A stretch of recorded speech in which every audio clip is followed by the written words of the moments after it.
안녕하세요, 시온TV입니다. 일본 도쿄올림픽에 대한 우려가 현실로 다가오고 있습니다. 토마스 바흐 IOC 위원장은 지난 16일 도쿄올림픽의 마라톤과 경보 경기 장소를 도쿄가 아닌 삿포로로 변경하기로 결정했다라고 말했습니다.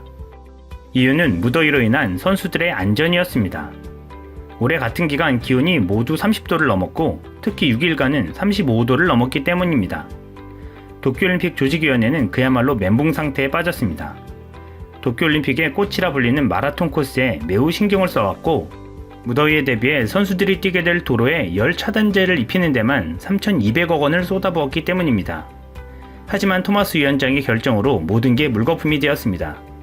이뿐 아니라 그는 방사능 안전성 문제도 재점검하겠다라고 밝혔습니다. 그러자 일본 네티즌들에게서도 드디어 올 게 왔다라는 말이 나오고 있습니다. 그도 그럴 것이 태풍 하기비스로 인해 수많은 방사능 폐기물들이 빗물에 유출되었기 때문입니다. 후쿠시마 인근에 위치한 다무라시는 방사능 폐기물 2,667개가 강에 유출됐다라고 도쿄전력이 알려왔습니다. 그중 6개만 회수했고 나머지는 아직도 수색 중이라는 것입니다. 이렇게 많은 양이 유실될 정도로 관리하고도 방사능이 잘 통제되고 있다는 말이 나올까요? 사실상 도쿄올림픽을 준비해오며 제험 작업을 해왔던 후쿠시마와 도쿄 인근 지역들은 이전보다도 더 심한 방사능 물질에 파묻혀버린 상황이 되었습니다. 방사능 폐기물이 한 개만 유실되어도 심각한 상황인데 2,667개라니 믿기지 않는 노릇입니다. 그런데 여기서 끝난 게 아닙니다. 지난 19일엔 후쿠시마현에 위치한 고리야마시에서는 대피 경보방송이 울리기도 했다고 지지통신은 전했습니다. 이유는 아부쿠마강 범람으로 침수 피해를 입은 후쿠하라 도금 공장에서 맹독성 물질인 시아나나트륨이 배수 기준치보다 156배나 많이 유출되었기 때문이었습니다.